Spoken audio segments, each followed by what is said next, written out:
own way of cooking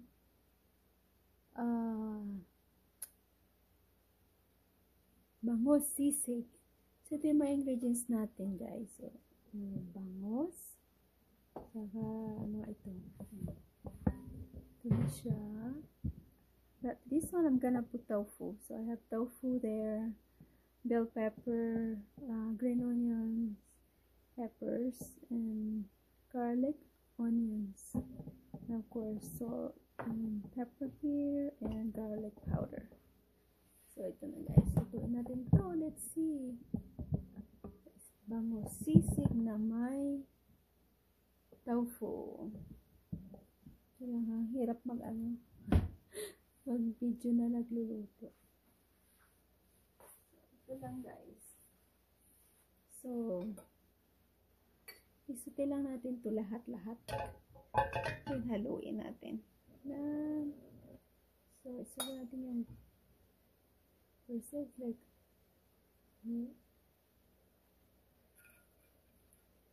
mainit ka natin. Ayan.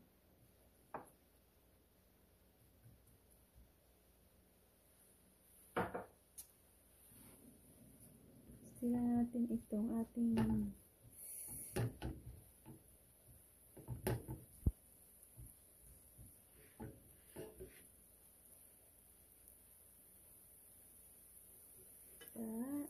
and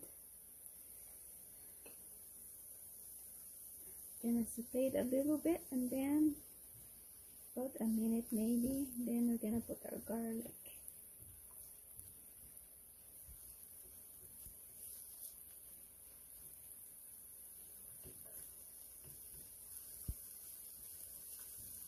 This is my own version, guys. Na ko lang kasi ito, parang gusto ko lang subukan. Nakagawa na ako, but hindi ko lang nabiliyuhan. So, pakita ko sa inyo kung paano ko ito ginawa. So, of course, ito yung bangus, na ito, flakes, na I fried the bangus first, and then the boneless bangus, and then I kind of make it a flakes after it cooks. So, and then the tofu, I also fry them before I cut them. So all fried. Cut it just in a little bit of oil, olive oil. So then lagyan na natin itong garlic.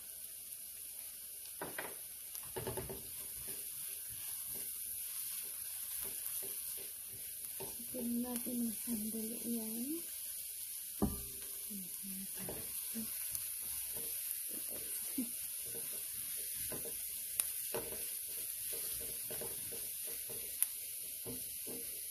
Natikman ko lang ito one time sa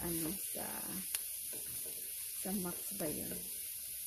Dito sa Las Vegas. Yung sisig na bangus, but with that, and I put some tofu, I think. But this one had no pork rind because I don't eat pork. So yes, all fish. Bango ng garlic.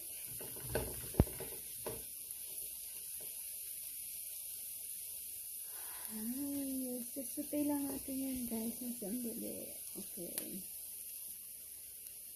Ilagay natin yung ating bell pepper.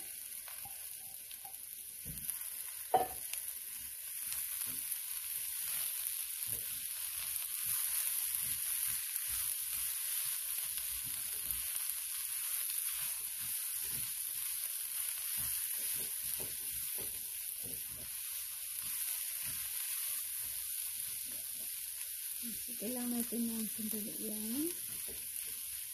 Yan, garlic.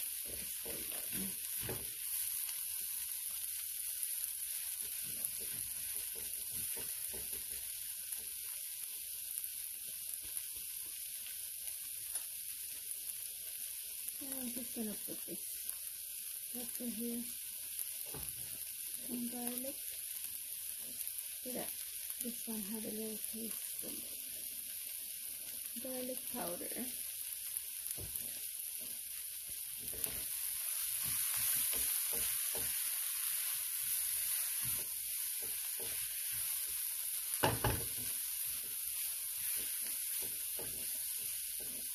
Lutuin lang natin ito na sandali yung bell pepper.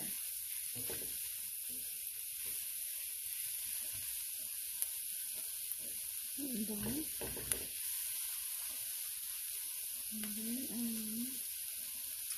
ito natin yung bangos natin. Ito na yung milkfish flakes. Dibon na ito dito.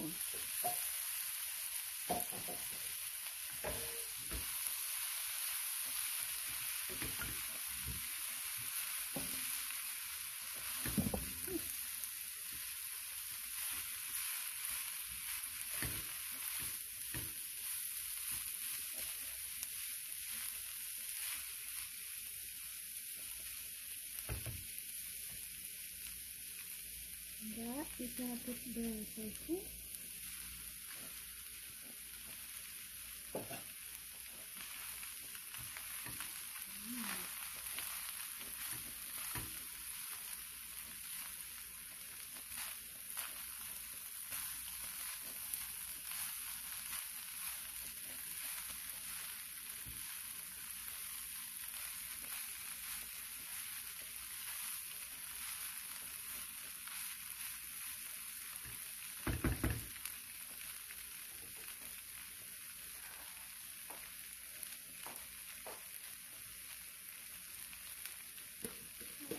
Gonna put a little bit of a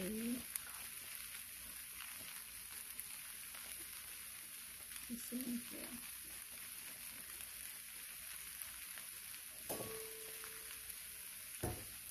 A little salt seasoning. I don't have any other things though.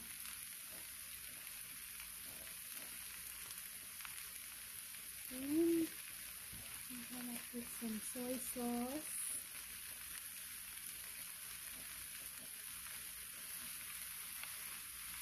A lot is better.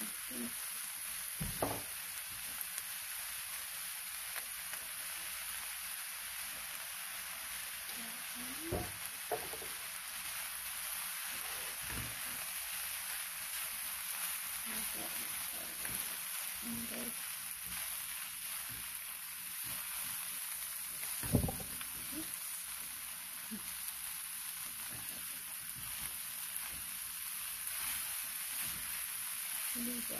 Harap naman.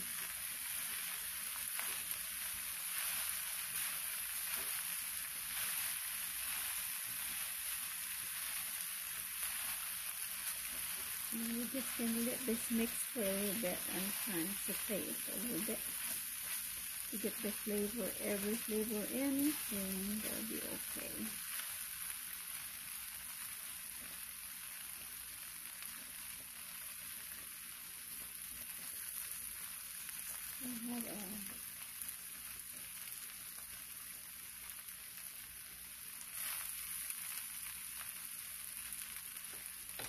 Okay guys, it's been sauteed for a few minutes. Maganda kasi yung medyo crispy a little bit more.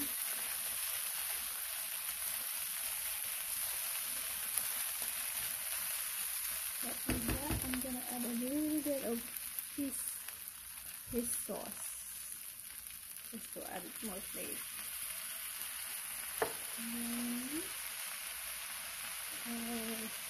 Jalapeno. I cut up the seeds so it won't be too spicy. And this, a lot of this.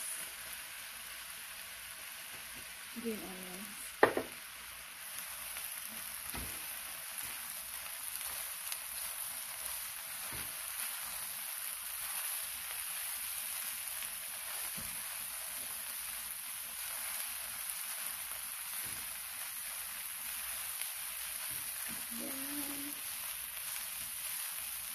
Last but not least is the mayonnaise here.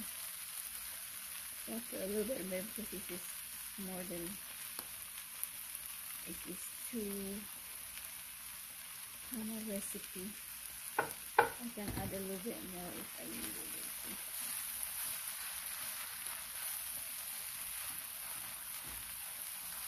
Guys, ang sarap na diba?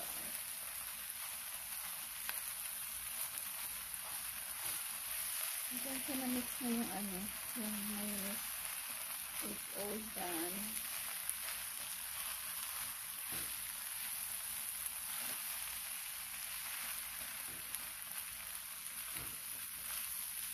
So, diba? Sarap na. Tikman natin.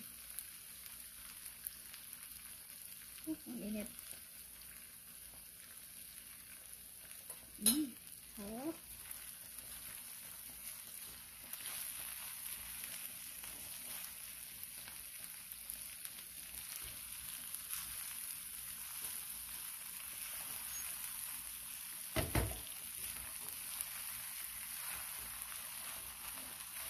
Yes, when you eat this in the restaurant, you know how they put this in a sizzling platter.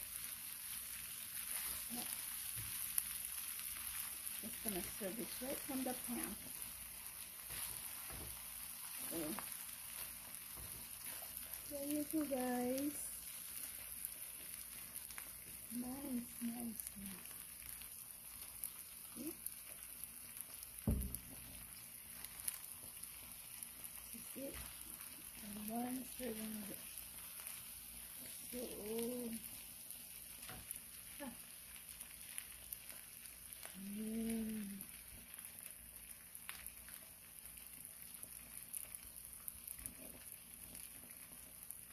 So guys, ang sarap po.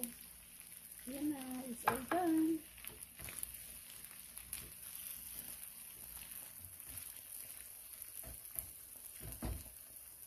So you can add the rest of this.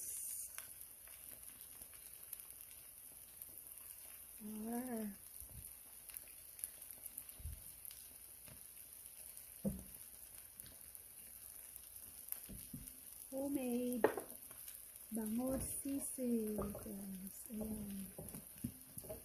Ayan. That's so delicious. There you go, guys.